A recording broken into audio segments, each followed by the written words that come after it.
Right. So, we've had the scores on the doors from Imogen and Jackie. How is it? So this is where you got to beat. 4 times from Jackie this week. 5 times from Imogen. I'm not going to beat that. No. Well, okay, I did like shorter ones. So I did 10 minutes, which isn't 25 minutes, but I managed to do 25 minutes twice. And how many times did you manage to do the 10 minutes? Like pretty much most days. So. Is that like 6? How many days have been 7? Yeah, I'd say that's 6. I'd say like 5, but I'd say again, I'm only going to do 25 minutes every time, but my goal is just to do it. To make sure that I'm doing it, yeah. Okay, so next week, 7 out of 7, ladies. Come on, come on. It's not difficult. You can do it.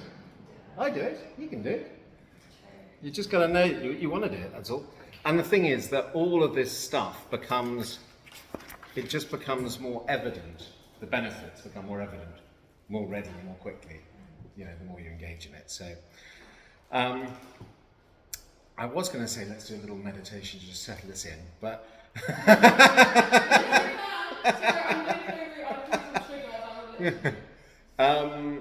let's go instead. We'll come back to that in a minute. The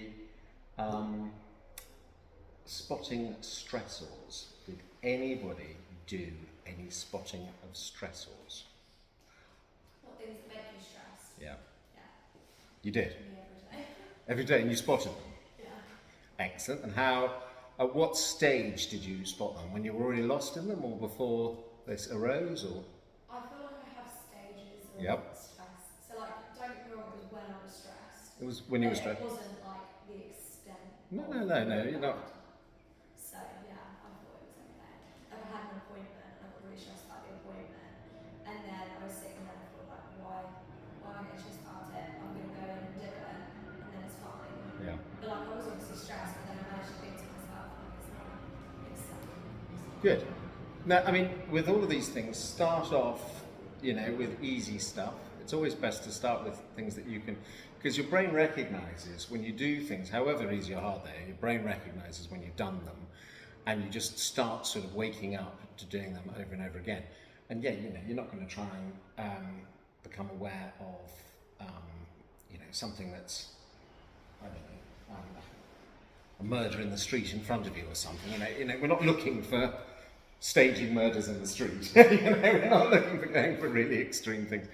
Just whatever arises. It's just a process of engaging. So there's in Zen we have a lot of stories. And one of them I will try my best to recount you that kind of relates to this practice of spotting triggers in your life that often spin you out of control. Yeah. So about 300 years ago, there was so feudal Japan. There was a samurai. You know what samurais are? Gee, you'd have been a terrifying samurai, Nicola.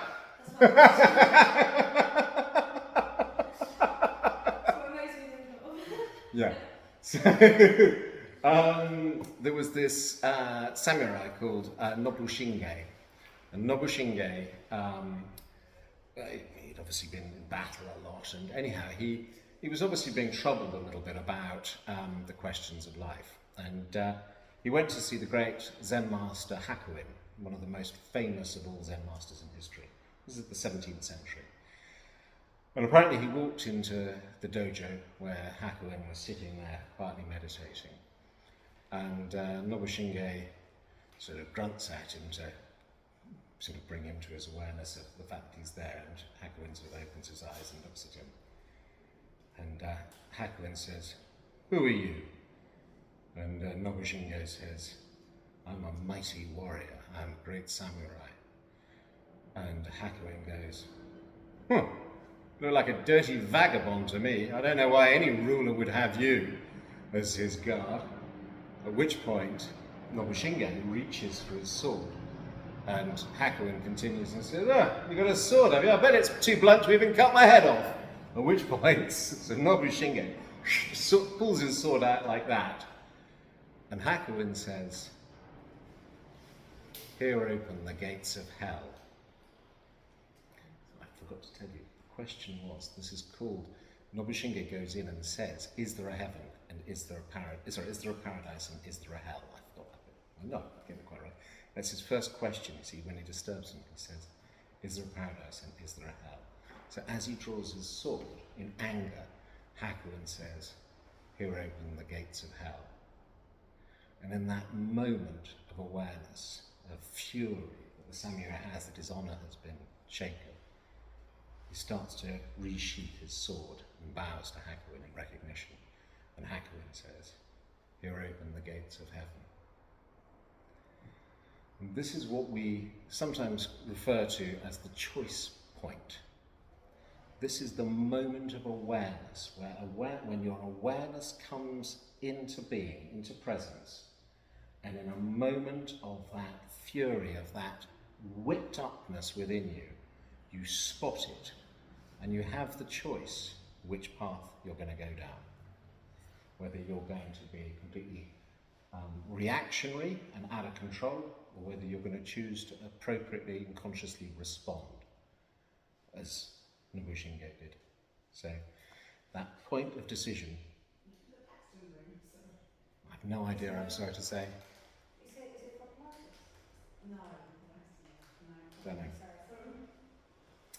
So, the relevance of that is I think, fairly self-evident. But, you can choose which way your life goes in each and every moment. And it really does make a huge difference to your life. And it grows. So the more you become aware in the moment of those triggers arising, so we wrote them down last week, said that we would bring our conscious awareness to bear on them for a few minutes. Then it's going out into the world and basically just having it in the back of your mind that when something triggers you, you just feel that, you have that moment, recognition, to go and stay calm. It's sometimes said that even if you're given a gift in life, you don't have to choose to accept it. And the same with an insult or with an effrontery. You don't actually have to accept it. If somebody screams at you out of a car window, flicks you the bird and says, yeah, blah, blah. Shows I had somebody, and he screamed it about 2 weeks ago. Somebody came out of the McDonald's and turned right the wrong way down the one-way system and then swerved left down St James's Road. And I went, because it's insanely dangerous, and and he needed to know that that's not allowed. Clearly, he, I think, probably knew it wasn't allowed. Out of the window at me. I was just like, you can choose how you react, mate. You're still in the wrong. But I didn't let myself get caught up. You got to beat to make him aware, like. Sorry? You have to beat to make him aware, like. Yeah. Yeah.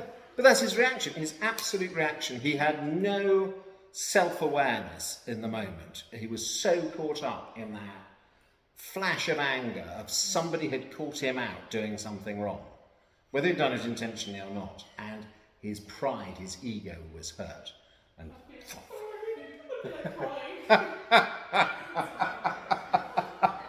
but you probably wouldn't have done it deliberately in the first place. So I don't think he gave a damn. I think he wanted to go down that road and he wasn't going to go all the way around the one-way system. It's literally like it's not even that far. No, I know, but So keep doing that. Keep doing that, Nicola. Start doing it, everybody else. You get the apple at the end of the day today. But because it really does make a big, big difference to your life. The more you learn not to get stressed by things in your life. The whole of last week's session is really about how damaging and dangerous it is, stress in our lives. Strokes, heart attack. Being overweight does that as well, but but we're looking about stress. So, but it physically ages you as well. And it's something that most people don't want. So, and it's just unpleasant being stressed. So really, really, really try try to start spotting those things. All you've got to do is be aware and allow whatever arises to arise. I had a friend who I became very aware was, she was lovely, we always had great times, whatever, but I realised she was always moaning about something, and she was only ever reaching out when she wanted something from me, and that was one of the things that I realised, that I was just being too open, and I didn't know why I was getting stressed, and then I realised as soon as her name was mentioned I could feel it. It's going, okay. Yeah. So, you know, it's like, God, I spent any Yeah. time with her, it's just, yeah. So rather than having that go on for years and years and years, is thinking, what is the appropriate way for me to address that? Yeah. You know, whatever that might be. So, should we do a little? We'll keep our buttons. I'm not trying to be rude, honestly, I'm just so hungry. I don't want one. No, I'm not trying to be rude. I would offer them, but does anybody want one? No, you have them. You have them. I've eaten more than enough. Right. So let's do a little sort of grounding, settling in practice, just to arrive here. There. So just have your feet flat on the ground. Just have an upright back, but no straining, no effort. Just becoming aware of your physical body here in this room. Aware of your physical presence. Be aware of any sense of emotion.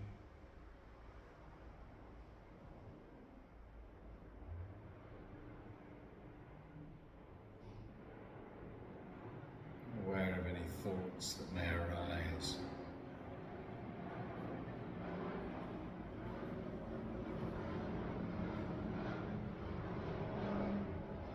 Just allowing whatever's coming up to just be present. You just watch like a kind of neutral observer, not getting caught up and carried away with thoughts or feelings, just watching them come and go.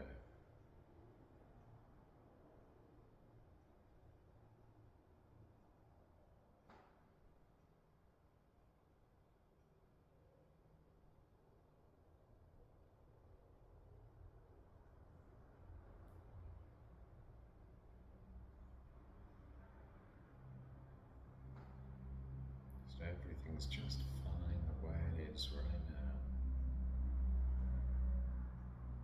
Nothing needs to change. Just feel your facial muscles relaxing. All the weight in your body dropping down through you into the ground.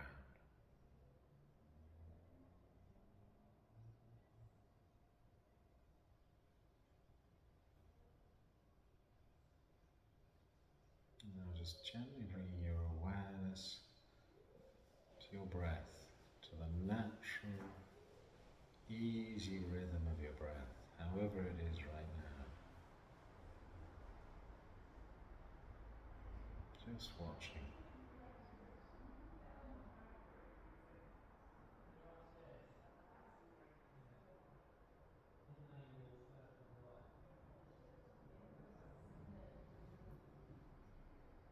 Allowing your background noises to just wash over you as you just keep your awareness on the breath.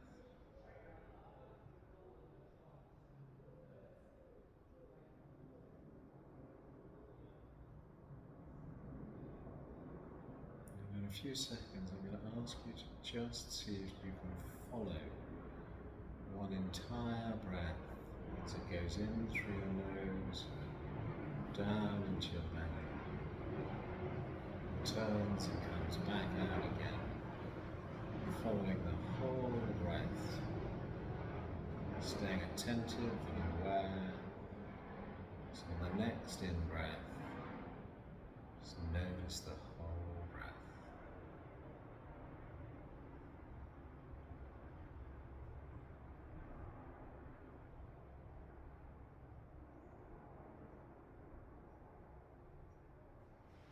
again the same thing, just following one whole breath.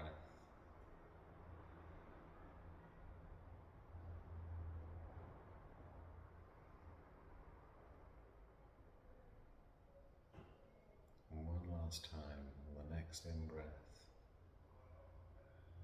following the whole breath in and down, noticing the pause and then out breath as it comes out, up through the chest, out through the mouth, the nose.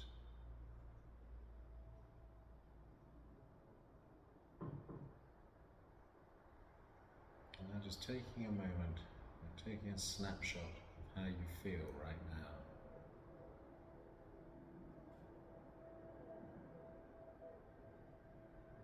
Whether you feel stressed or at ease.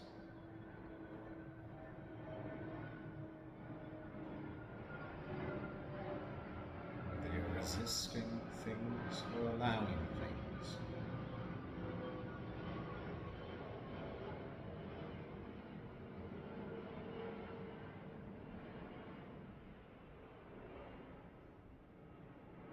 And now gently just swaying the upper part of your body, just a little bit side to side,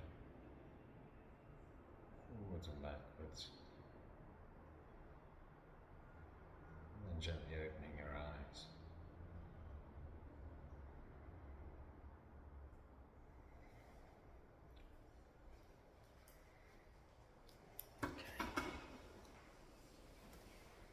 So, today we're going to look at pain. Pain. Sounds familiar. That's it. It's a good point. Let's ask. Without anybody being too sort of, I don't want to be personal and nobody has to say anything, but does anybody suffer from regular pain? What do you mean, like physical or Does- emotional? This week it's physical pain, next week it will be emotional pain. Interesting. I've got a really bad back. I thought you'd said that before. Yeah. I especially notice it now because I've got some uni stuff to do. It's like, you know, just thinking about your posture as you're doing work and you feel all the stress and you feel it not coming. And like, Yeah. it's probably the best week to do. Yeah. It is, yeah. Yeah, we'll look at that in a little while. But in the meantime, just try to relax. One of the things that's one of the things that's most evident, and what I would recommend is that as I talk through this subject matter today, any of you who are actually feeling any pain anywhere in your body, try to actually adopt in the moment what I'm saying. Give it a go. So try things out. So pain is one of those things you think, well, how is meditation and mindfulness going to help physical pain? And that's a good question. None of you have actually asked it, but it's a good question nevertheless. Maybe you were thinking it. The pain is actually described as, I have to look up the definition, unpleasant sensory and emotional experience associated with an actual or potential tissue damage. So, physical and emotional. Okay? Now, meditation and mindfulness in the Western world actually really came to the fore about 50 years ago, 40 to 50 years ago, because of pain. That was the thing that brought it. It's been these practices we're looking at today, is that Zen, and Zen is Buddhism, and Buddhism's been around 2,500 years. In Asia, these are not new, but in the West, where everything, we have the scientific method and everything has to be, subjective experience isn't good enough, you've got to have scientific research. So, and a lot of people in the scientific world in the 1970s just thought, meditation, it's not going to work, what's the point of that?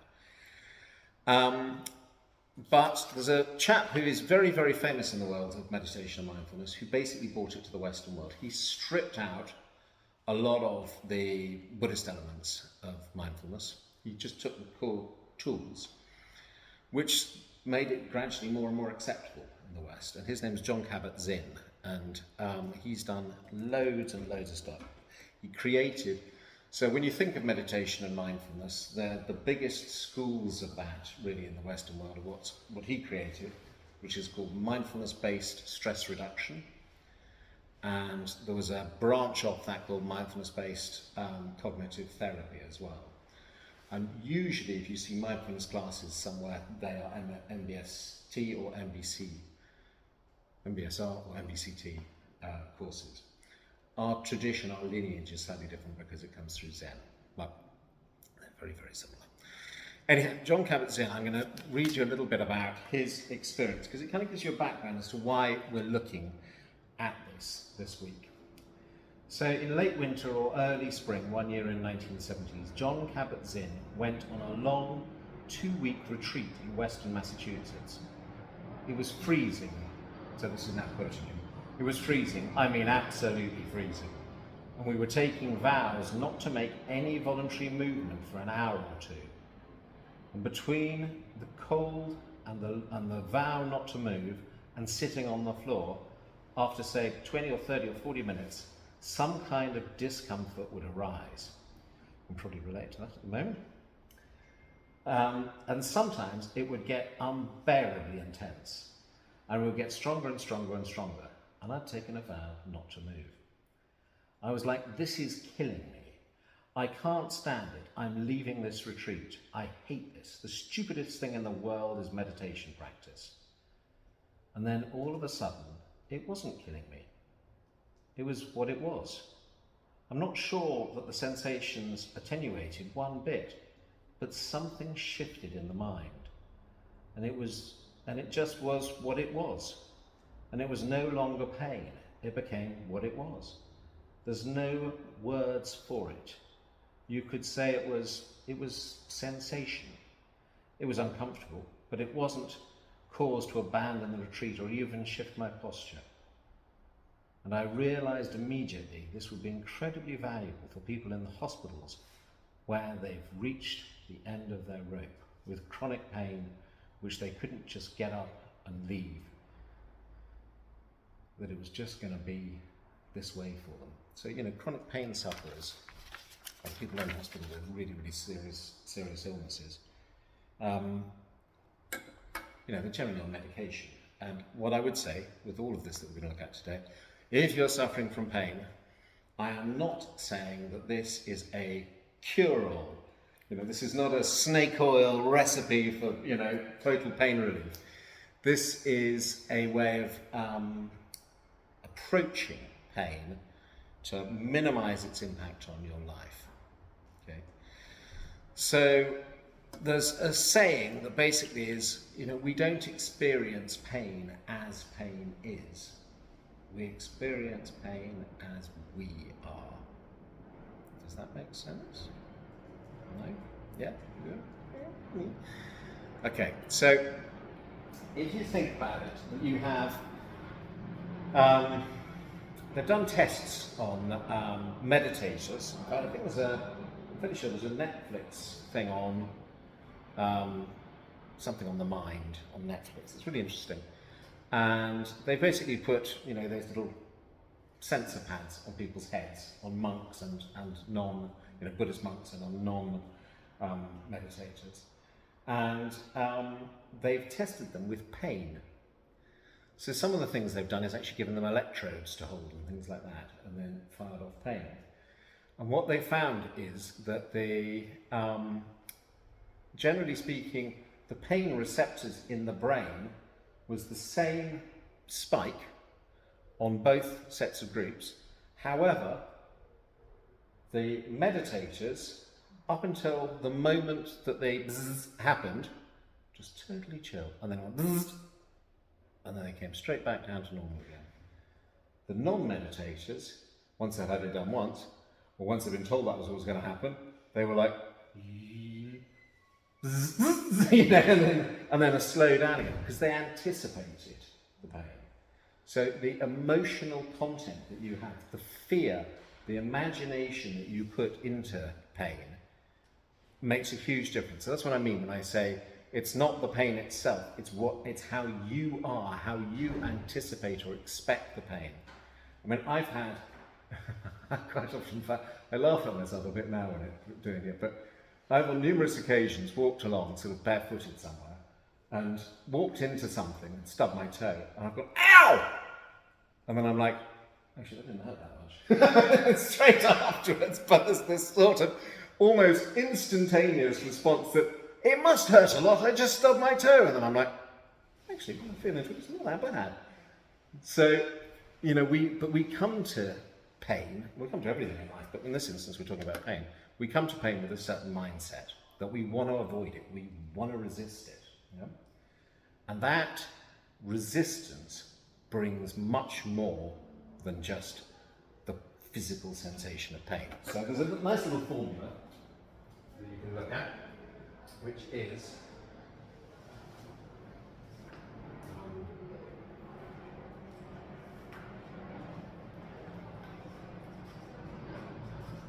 pain times resistance. Is that ANC or EMC resistance? A. I'm not very good at spelling. Pain times resistance equals, give me the final word. Experience, desires, impact. Good word. I like the contribution.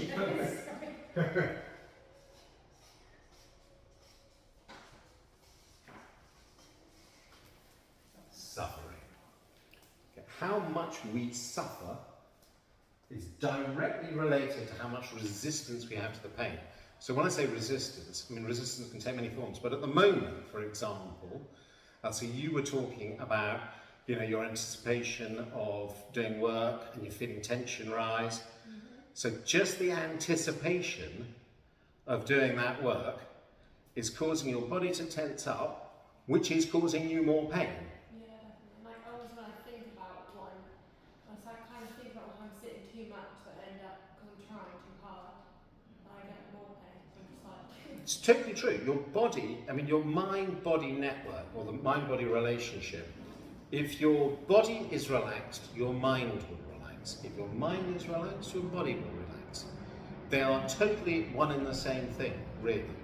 So, you know, if you notice your body in tension, there's a reason for it. There's something that usually has, I mean, it could be that its cause is physical. It could be that you've had an injury in your back and your muscles have sort of tightened up to protect, like a splint, a damaged bit of muscle in between or tendon or something. That can happen. But usually, physical tension is an outer expression of mental tension, mental resistance, mental strain or stress. Yeah? It's something that stops something within you that is just not allowing things to be how they are, not allowing life to flow by, wanting things to be different. Basically, the resistance is wanting things to be different. The opposite of resistance really is acceptance. So, the more you can accept that what is happening, the more you get rid of suffering. The pain is likely, to a significant degree, to still be there. But don't underestimate how much the suffering adds to your woes, because it really does. Now, it's also true. So, whilst I said a few minutes ago that meditation and mindfulness does not stop pain, of course, in a way, it does stop some pains. So, I'll give you another example. So, like you guys, I am work in progress. And a few months ago, after years of drinking alcohol, decided to stop. And it was a moment of awakening in a very non-fireworksy sort of way, but it was. And it was due to me being awake and aware in the moment of what was happening. So I had been having, now when I say alcohol, I mean I've been drinking much for years, but I would regularly drink, you know, half a bottle of wine, which I don't think is much. I mean, you guys must drink. So half a bottle of wine, like 3 or 4 nights a week, maybe 5 at times. So 2 or 3 glasses. And that was, and I'd gone about, I don't know, 5 or 6 years ago. I'd found that I was getting headaches, and somebody had said, try organic wine. So I thought, great, tried organic wine. I was like, this is fantastic. I can have 2/3 of a bottle of wine now, and I still feel okay. But the toxins, whatever was giving me a headache, the toxins started to build up again, even with the organic wine. And 2 months ago, after weeks of popping paracetamol 4 or 5 nights a week, because even though I'd had wine between 6 o'clock and 7:30, let's say, by the time I was going to bed at 9 or 10 o'clock, I could sense that I was getting a slight headache. So I was popping paracetamol. It's just like, this is insane.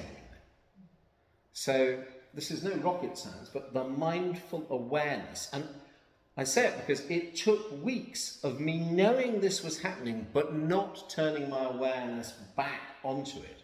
Avoiding looking because I kind of still wanted to drink. But at one point, I just woke up to it and I was like, I can't describe why it happened or how it happened. I just woke up to the reality that this was insane. And I was really fed up and worried about the fact that I was constantly taking painkillers. So I just thought, this is nuts. And I stopped. But I didn't stop and say, I'm giving up alcohol. I just stopped. And I haven't touched a drop of alcohol in 2.5 months or something. That's not big. I mean, I might drink tomorrow, I suppose, it's possible. But it's not like I was an alcoholic and I had to go to A&A. It's not that it's been a major thing in my life, but it has been something that has affected me, and I was suffering pain. And because I brought mindfulness to why I was suffering pain, I mean, it was bleedingly obvious what the cause was, but I was still choosing to look away from it rather than at it. And in eventually turning around and looking at it straight and square in the eye, it was like, this is going to stop. So in the same way, you might say, well, I'm not very fit. So I think to myself, I need to bring my awareness more to the fact that when I get up from my chair and my knees creak and my muscles strain, it's like, listen in. This is your body telling you, you need to move more. So there are some pain experiences we have in life that we can choose to become more aware of, to be more mindful of, that will stop those pains, because they're they're ones we bring on to ourselves. So, but if you've got fibromyalgia or whatever, or something that's a sort of medical condition that you've got no control over, I can't sit here and say doing meditation and mindfulness will make you suddenly have a magical cure, because it won't. But it will teach you to be better able to cope with it. Okay? But don't worry, because this isn't a purely theoretical class tonight. We are going to be experiencing some pain to make it more first-hand experience. So yeah, I mean, basically, when you have pain, you bring on an emotional response to it. Oh, God, I hate that. That's painful. That's going to give, let's say I've stubbed my toe. Emotional response, I'm going to scream. What if I've mental response beyond that? What if I've broken my toe? I'm not going to be able to go and play football next weekend, as if I was going to anyway. And, and suddenly I've woven a whole storyline around something that just involved me stubbing my toe. Yeah? And all of that suffering then comes back, magnifies the pain in the first place. Yeah? So, being mindful of all of these things is really, really important. So what I was going to ask you to do, and I'm not going to be unfair about this, I'm going to do it myself as well, is you take your elastic band. Now, you can choose to be as brave or as but wrapping it around your wrist or your fingers. Make it as tight as you feel that you want to, just however you like, but make sure you've got a bit of tension there. So there are, if you want to, can you feel it? Yeah, as long as you can sense it. So we're not looking for extreme pain in this, we're just looking for an awareness that you've got something there that you'd probably rather not. So with pain, there are two sort of dimensions to pain that are worth bearing in mind. One is persistence, one is severity. So persistence is how long does this pain last? So that can be from, I've just stubbed my toe, to I've got fibromyalgia and I've got a lifetime's worth of pain, and every time I move my body hurts. Chronic pain, yeah. And severity obviously is, again, just from a little, somebody flicking their hand on you, or somebody sticking a knife in you. There's all sorts of different degrees of severity as well. So right now you can feel this elastic band on your hand. Now if I was to say to you, this is in terms of persistence of pain, that I would like you to tighten that up just a few notches more and just see, would you, how would you feel if I said, I'd like you to have that, like that, for the rest of your lives? How would you feel about that? I'd say no. Yeah. So, but does it hurt? How does it feel right now, in this moment? Uncomfortable, but it's like. Yeah. Yeah. The point being that in the moment, just now, short term, it's fine. You can choose to do it, but you can cope with it. But as soon as I say, that's something that I want you to experience for the rest of your life, you're like, Jesus Christ, no. Because the idea that we're now, the difference is if you're experiencing the sensation in the moment, not projecting your fear of how it's going to feel long term. Do you understand the difference? So mental projection of what you think this might be, if somebody says this is going to be for the next year or the rest of your lifetime, it suddenly brings on suffering. You're like, no, you resist it. Okay? The next thing is severity of pain. So if you were to suggest, twang it, but before you twang it, really, you can close your eyes if you like. I want you to feel into the sensation of what you experience, or sensations. Because it's interesting that pain, as we think of, we label all pain as pain. But actually, pain has different qualities. It might feel hot, it might feel cold, it might feel like a sting or a burn, or it might be very localized, or it might be very general in how it exhibits itself. So feel in and notice how it changes, because all pain that you experience changes. So you're in complete control as to whether you go or whether you go. It's not going to kill you anyway, whichever way you do it, but just notice that actually it's the sensation. In a way, it kind of deserves more than the name pain, because it if you just curiously feel into it, into that sensation, and you can do it as many times as you like,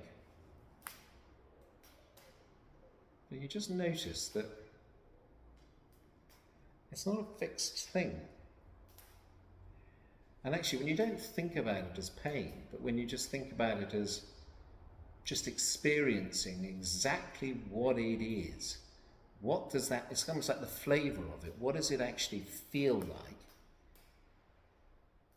You're accepting it, you're kind of befriending it, you're listening to it, rather than going, it's painful, I'm not going to do that, it'll hurt me. And you start to listen in to these signals that your body is giving you. Okay? Now you don't have to have an elastic band for that. All of us get pain in our lives.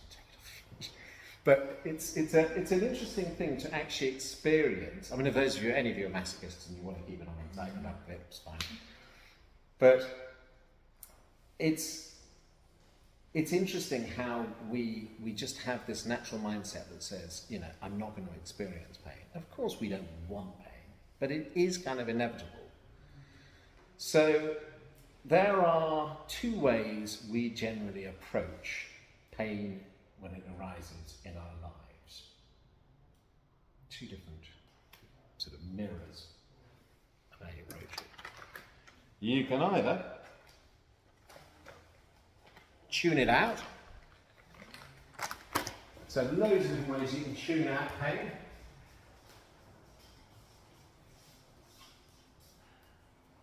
I mean, you can tune out pain just by thinking of a different part of your body. To a certain extent, you know, if you've got pain in your tooth and you bring your awareness down, like we were doing in the body scan, down to your toes, to some degree, you're tuning out that pain by tuning in to something else. Other ways that people perhaps more regularly tune things out might be watching television, scrolling on their, social media, reading a magazine.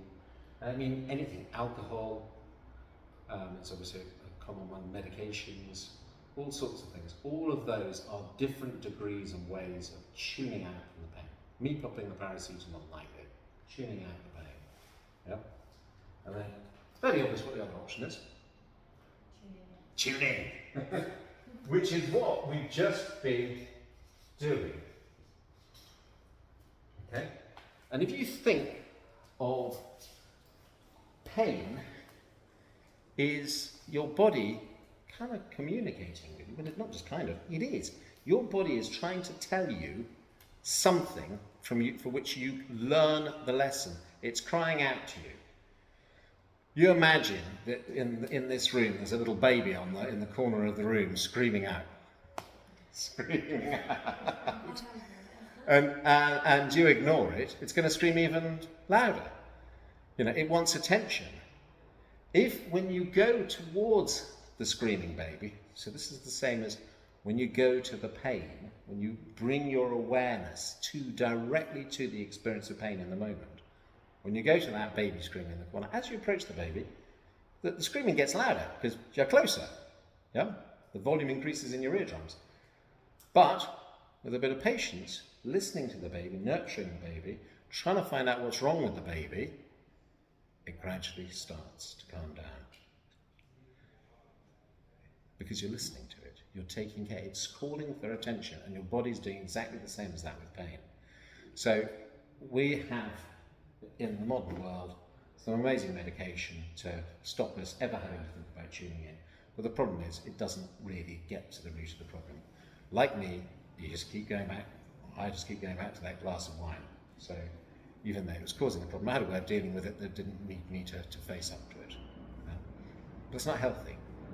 So to root out the cause of the pain as much as you can, tune in, listen into the pain, and you will find that as you accept the pain, as you just tune into it and you stop thinking of it as pain, but you directly relate to it in a fresh way of just what does that sensation feel like?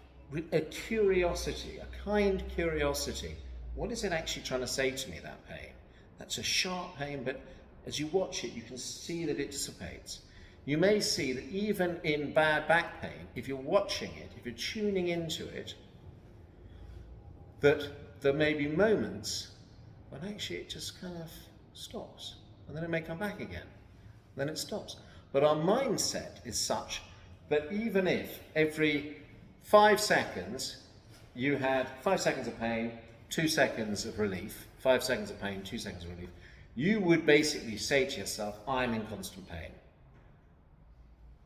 But actually, if you're watching it and you can notice that there are those little oases of moments of not being in pain, you kind of shift your perspective.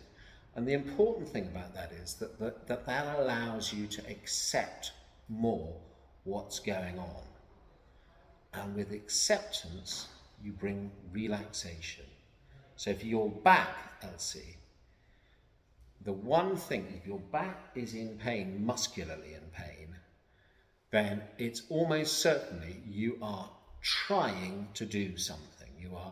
You are trying to change how things are.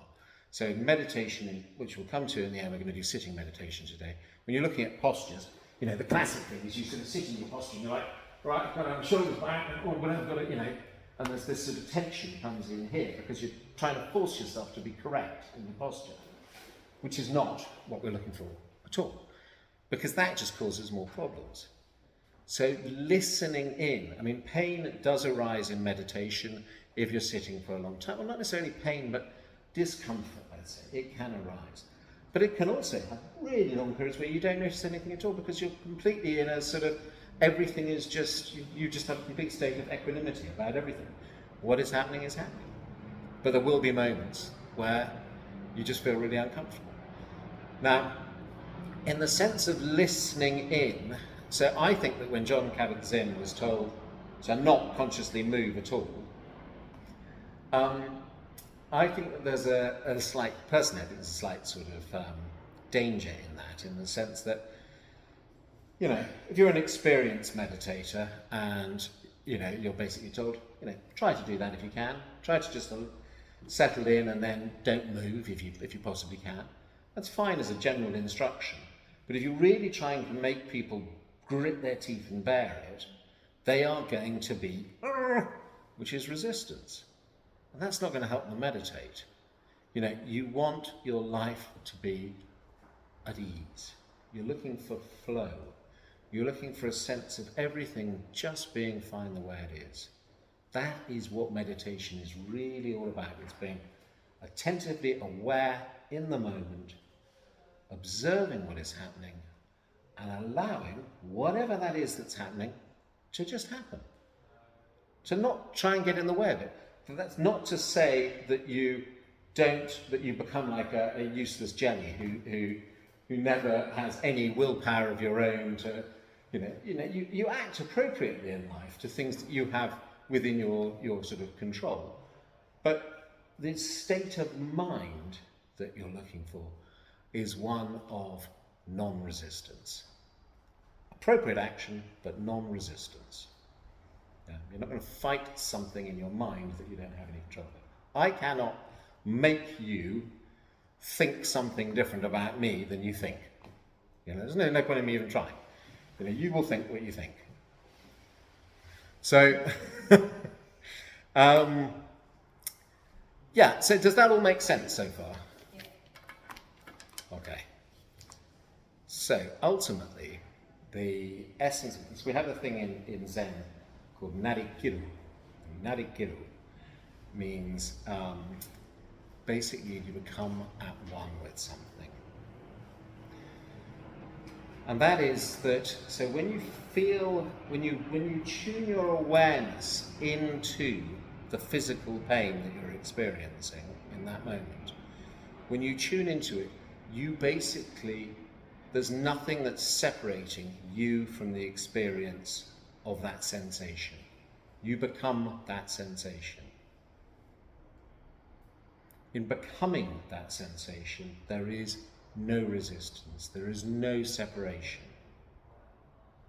And therefore it just flows, and your mind is one with what is happening.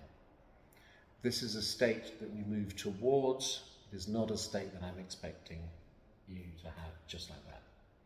But that is the sort of direction we're heading, is to basically to not shy away, to look away from the pain, but to turn as if it's that crying child and say, what is it? And listen. Listen with your whole being, with all your senses. What is this trying to tell me? What does this feel like? You know, if this pain was speaking a language, what is the language it's speaking? And just listen in. Become at one with that experience. Now, I'm not going to suggest you do this with something excruciating to start with. Okay. It's best to do. I hope you're not trying to tell me something there, Nicola, like that. Subconscious message.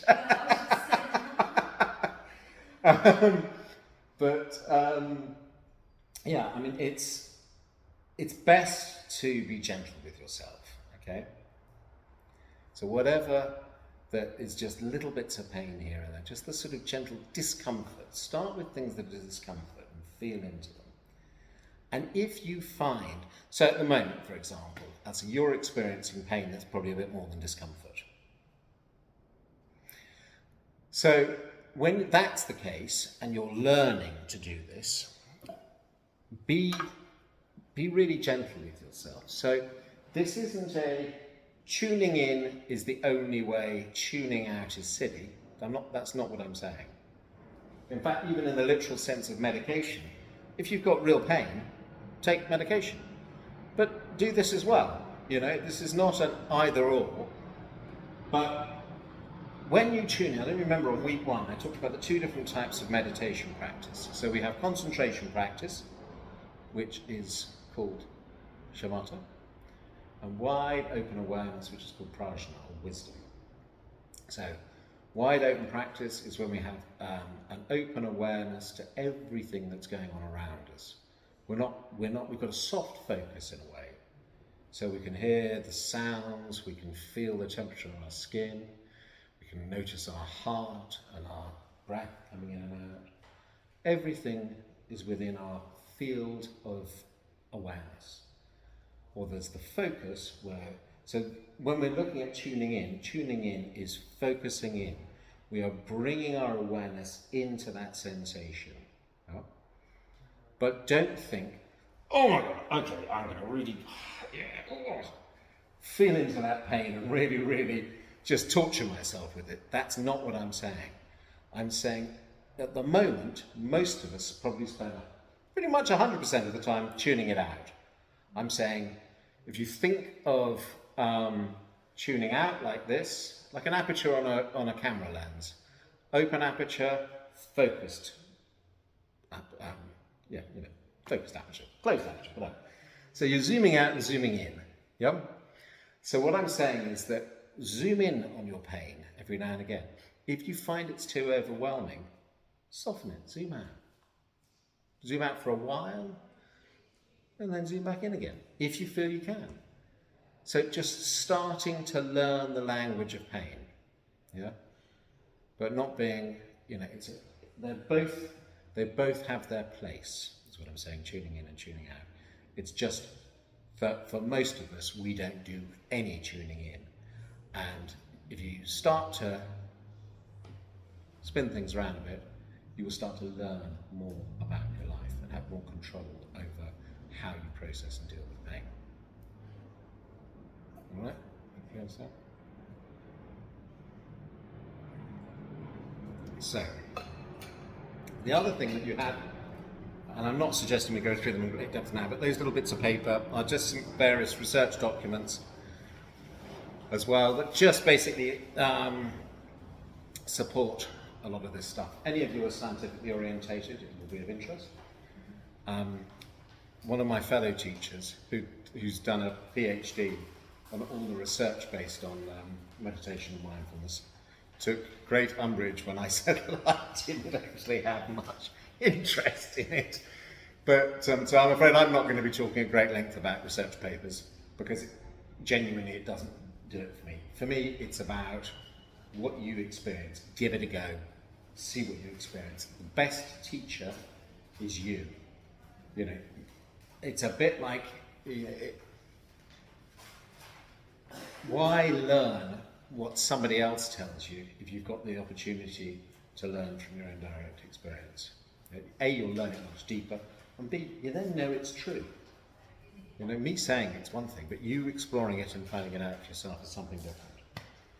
Okay, so that is basically how we're going to try and address the pain in our lives.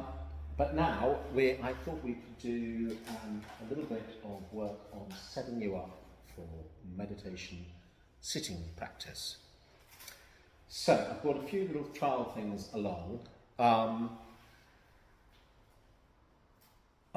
You've all tried the wedges when you're sitting on chairs? Yeah. Yeah? Try the wedge? That's one of those. Probably not. So, I'll just go through that first. So, what we're going to do, when we do our practice, so we're going to do a little bit of a trial now, where each of you can try out different things, see what you're comfortable with, and then, presuming you're going to keep practicing for the rest of your lives, you go onto Amazon or eBay or wherever, and buy yourself something. You'll know what sort of thing works for you. Personally, I quite like sitting in a chair, because I'm old, inflexible, and I find that I sit in a chair more than I do anywhere else. And I think I've said before, sitting on a train, sitting in the dentist's waiting room, you're in a chair.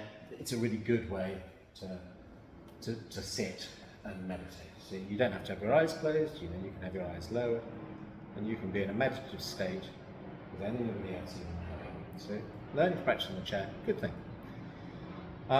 What this does is it basically tilts your pelvis. So it naturally throws my hips forward like that, which means that my spine, in its natural curvature, kind of sits in like that. So there's a curve. I'm not like this. In fact, it's quite difficult to sit like this when you're on a cushion like this. Sorry? I'm literally sitting like that now. Yeah, but you're not on one of these. Yeah, true. So you're sitting on one of these, it's quite difficult to slouch. It kind of naturally rocks your hips forward, which means that your spine can go upright. Yeah? If you don't have one of these, quite good way of doing it is to sit on the front edge of the seat, away from that, because you've also got the natural drop away of the seat there. So you're welcome to try out one of these. But the idea is that your spine just rests there, that you're not trying to force it to go like this. It needs to just sit in the hips and pelvis. So we've got those, which you're all welcome to try. We have, these will have lovely nice stand names. So this is called a zabuton. This is called a zafu. It's a meditation cushion and mat. And if I'm sitting on the ground, I tend to prefer these. So there are various postures, and I'm really sorry that I can only demonstrate one to you, because again, I'm not that flexible. But if any of you, actually, any glamorous assistants who can, can show me the other postures, I'm pretty sure you can, Nicola. Oh, what? Which one? Like the lotus position. Oh, yeah. You can do that. So we'll get used to that in a minute. So this posture is what we call the Burmese. So you're sitting on the front half of the cushion, again, so that your hips are tilted forward. You want your knees basically on the ground, one foot in front of the other. So it's not like this. You've not got your lower leg on top of your foot. They're in front, so your knees are down. If you're doing the lotus, then half lotus obviously is sort of roughly like that. Let's see. Oh, no. Come on. I'm sitting here, I'm not going to go to Oh, you don't even need to do it on there, goodness. what, so it's like, that goes like that. Wait, well, think about it, so that's like that, and then that's through, is it? I think so, yes. I think I can do it, but I'm not very easy to stretch. Yeah. So that, basically, a full lotus position like that will lock your legs together in a very stable position. So we're looking for stability, which is why it's important to have your knees on the ground. Okay? So we're looking to form a triangular base, bottom and two knees. In the chair, when you're meditating in the chair, you have your feet like this, knees apart, again, triangular base. The other thing that's important with when you're meditating on a chair is that if you can all just uncross your legs and put your feet, do your feet all touch the ground? It's a little bit tight. Okay, so if you were very tall, I would always recommend that you lift your seat by putting a cushion underneath. If you're not so tall and your feet are struggling to stay flat on the ground, put a cushion underneath your feet, or a wedge or something, so that your feet are solidly stable on the ground. Yeah? Okay, now you can also, so that's basically your Burmese position, your half lotus and your full lotus when you're sitting on the ground. If you want to kneel, and I really wish I was, my knees are awful, you can kneel in various different ways. So you take a meditation bench,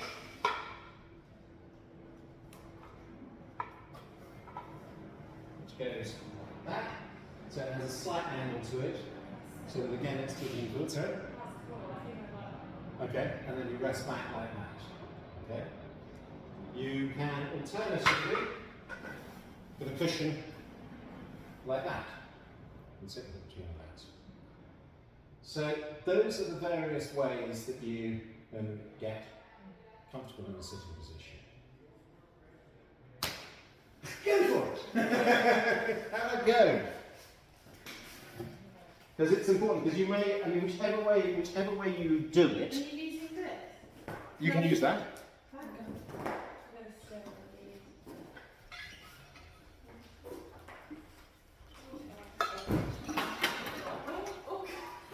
these. Lunch has gone everywhere.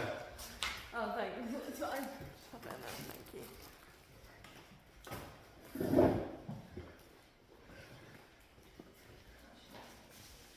You did it so quickly.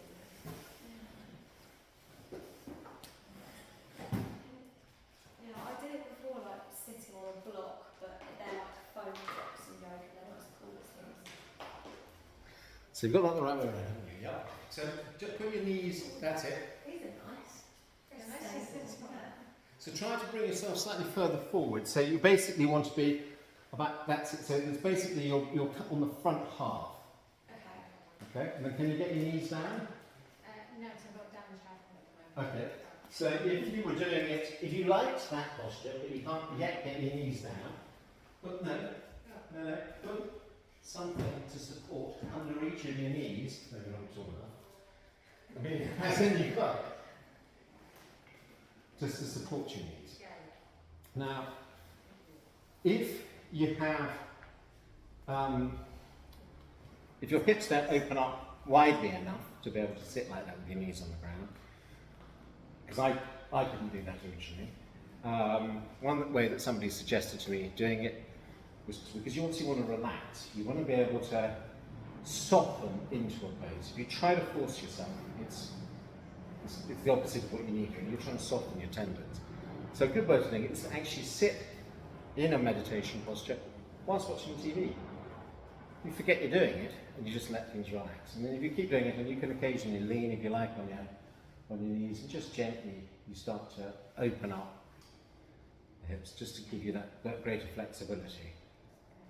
It's good to play around and try different things out.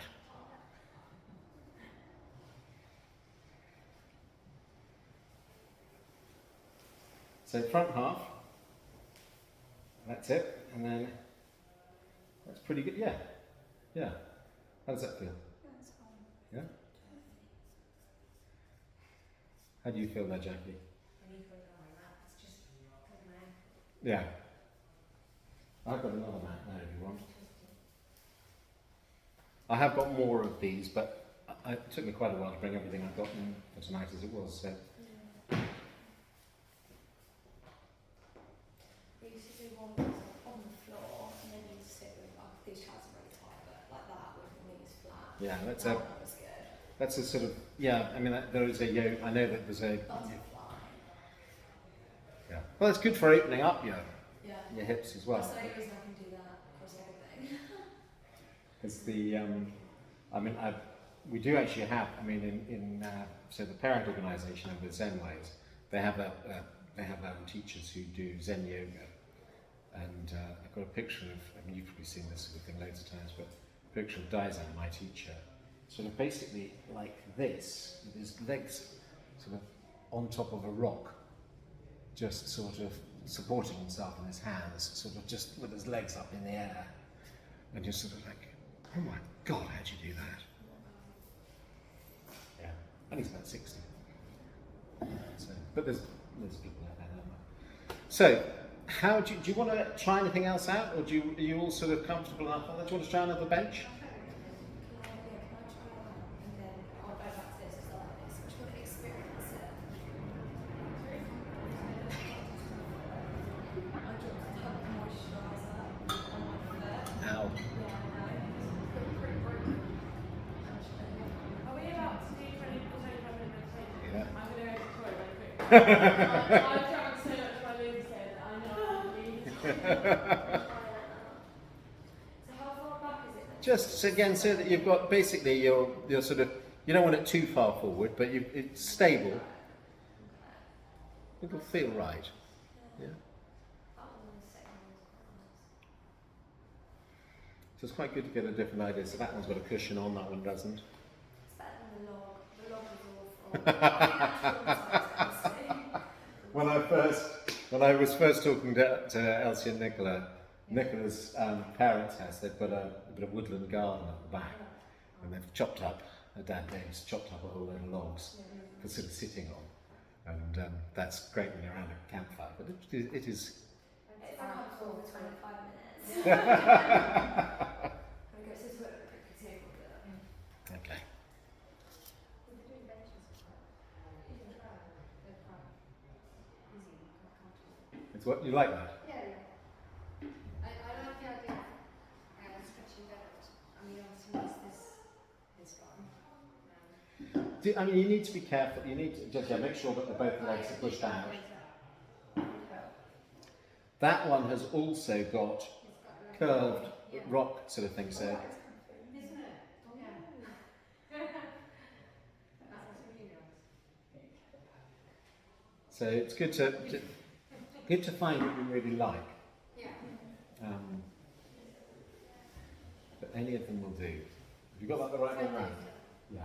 Well, because it rocks, there's a much Yeah, you want to have the long bit at the back and the shorter edge at the front, longer. I think you had it right, did you? I can't see. Yeah. Yeah, that's shorter edge at the front. Because again, you're tilting yourself forward like a wedge. It's like those ergonomic chairs, isn't it? Yeah. People sit at Yeah. With that one, just be careful that it's definitely pushed. That's it. Yeah, so that it's stable. Does everything else I've talked about made sense so far? It's not rocket science. But the main thing is doing it. It's the same with, so watching those stress points, those choice points where you can decide whether you get picked up and carried, and the choice you have when you're feeling pain to bring yourself into the awareness of that. So if you all want to settle in, so we've basically given you the grounding of the base, the triangular stable base. So just get yourselves comfortable in that now. And if you can hold your hand out like this. No. Stand up. I'm just going to break my arm. Okay, you feel how that weighs? So this is the average weight of a human head. What? The average human head weighs that much. I've got a big head, so.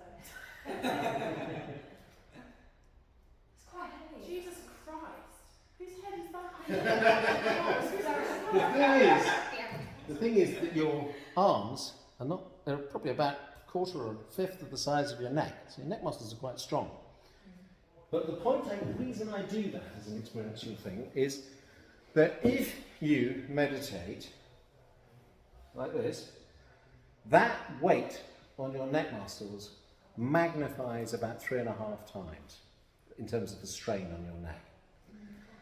And it will make you lose your momentum and you'll go, ugh. You start to fall asleep. Similarly, your head goes back like this. You'll pinch the energy points in your neck, which will cause your energy to not flow properly in your body and cause you discomfort and pain. So, poise with your neck is also important. So we talked about stable base, hips tilted slightly so that you've got the spine nice and comfortably upright. No strain. There shouldn't be any need for effort. This is just, it sits down and is comfortably held. If you feel any tension, just allow yourselves to wiggle and move a little bit. You know, don't ever feel that you can't do any movement. It's much better to just, at the end of the day, we are living, breathing, moving beings.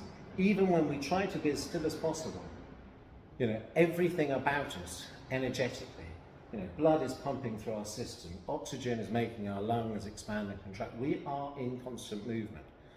The difference is whether you are being consciously aware of movement or whether you are just unconsciously going, oh, you know, that aches or whatever. But if you feel a little bit of tension, so I'm looking at you particularly, Elsie, because obviously your back at the moment is a problem, but if you feel your muscles tensing up in your back, then just allow yourself just a tiny little bit of movement. Not for necessarily, you don't need to do it for the whole sitting, but if it just sort of be kind to yourself and just think, you can just loosen things a bit. At the end of the day, this is about flowing. This is about, the nature of life is that everything is in a constant state of flux. Everything is flowing, everything is changing. You are too. And the resistance that you have to think, I should do it this way, is basically a blockage. It's a resistance, it's a tension that stops the process rather than aids it. So, What do I do if I get pins and needles? Because every time I do this, I get really bad pins and needles. well, you've got two choices. I don't like the first choice. You want the first choice? No, I said I don't like that one. I know that's just going to be like accepted. Okay, so the first choice is that you move, but you don't like the first choice. So the second choice is that you get. So when you move, are we talking like flip it or like just chill I out? would say that there's no hard and fast rule for these things, okay? You remember I said with the tuning in and the tuning out, it's like the opening the aperture of acceptance, or of tuning in generally and tuning out.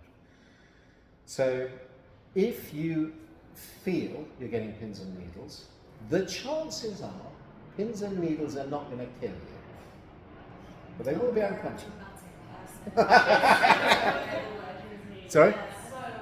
So the one thing I would be very conscious of, because actually I did this on the Saturday with your parents about a month ago, and I've been sitting like that, and I knew my legs had got pins and needles, and I'd actually pretty much gone to sleep, and then we did walking meditation, and I stood up, and I was like...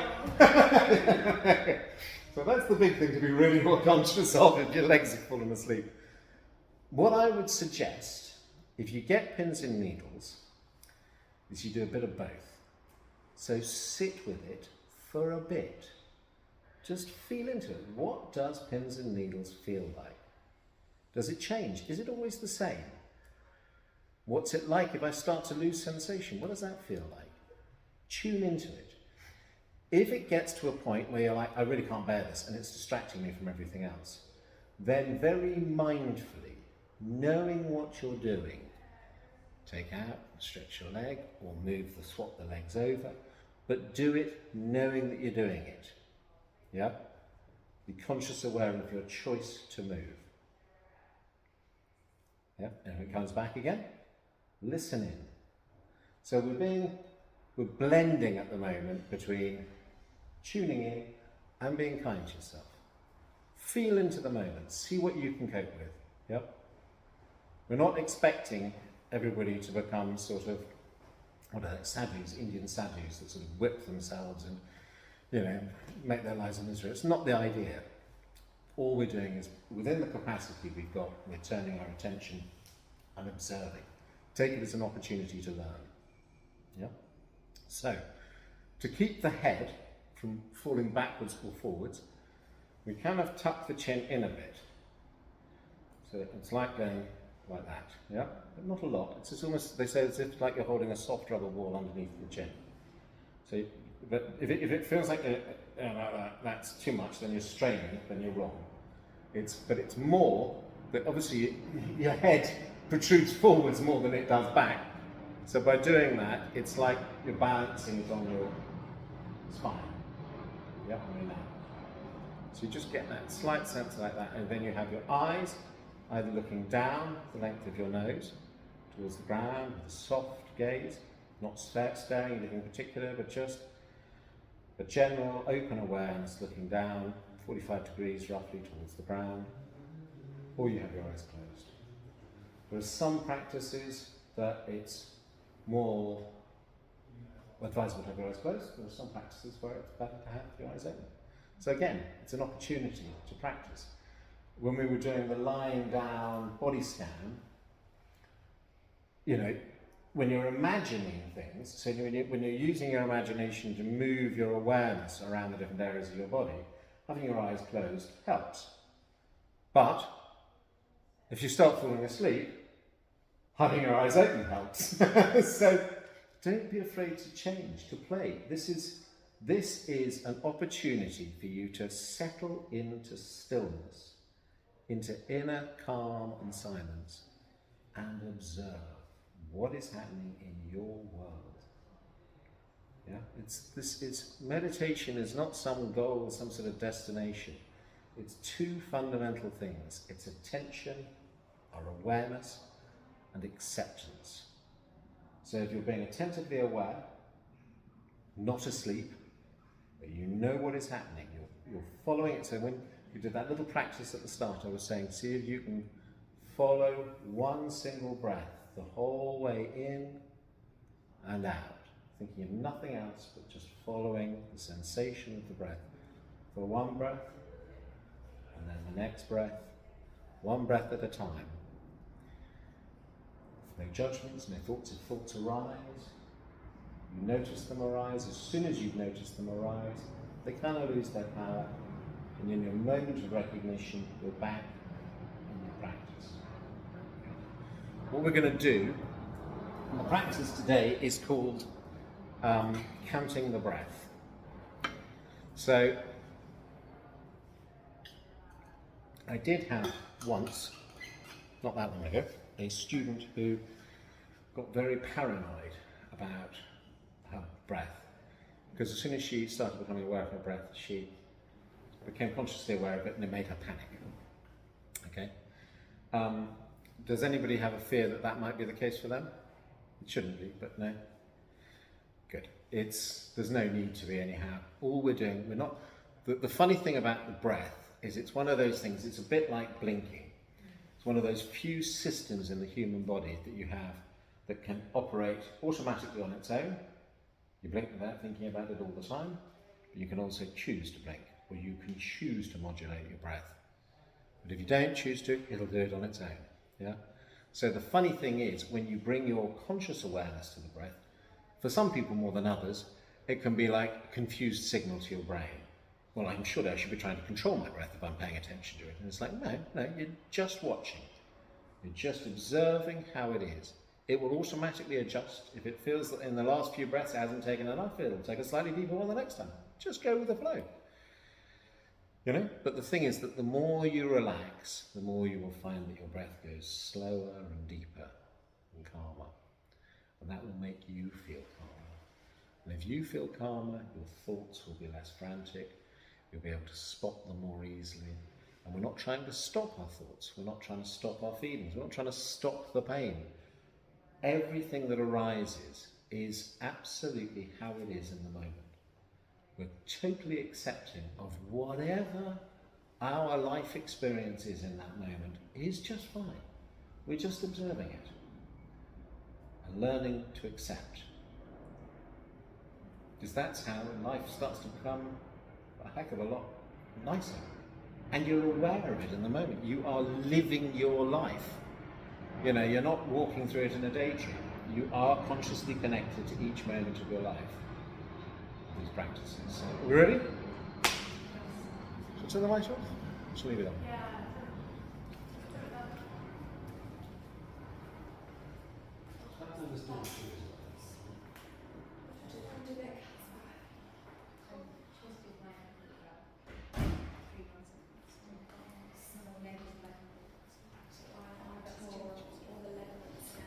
Stop that there.